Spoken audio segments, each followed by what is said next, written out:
मधुरा वेलणकर. वेलणकरांचं कन्यारत्न. आपल्या उत्तम अभिनयाच्या जोरावर मधुराने लोकांच्या मनात घर केलं. अभिनय वारसा लाभलेल्या मधुराने आपल्या वडिलांच्या पावलावर पाऊल टाकत मराठी सिनेसृष्टीत आपलं वेगळं स्थान निर्माण केलंय. नॉट ओन्ली मिसेस राऊत, खबरदार, मातीच्या चुली, पाऊलवाट, हापूस, उलाढाल सारख्या अनेक चित्रपटातून मधुरा आपल्या भेटीस आली. पण गोजिरी ह्या चित्रपटातला तिचा निरागस मुलीचा अभिनय तर लोकांना खूपच भावला. मधुराने चित्रपटांच्या बरोबरीने नाटकातूनही आपलं अभिनय कर्तब दाखवलंय. लग्नबंबाळ हे तिचं नाटक चांगलंच गाजतंय, ज्यात तिला साथ लाभतेय ती आनंद निगळेंची.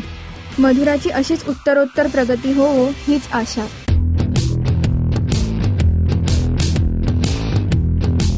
राजश्री.com करिता अदिती बेडेकर.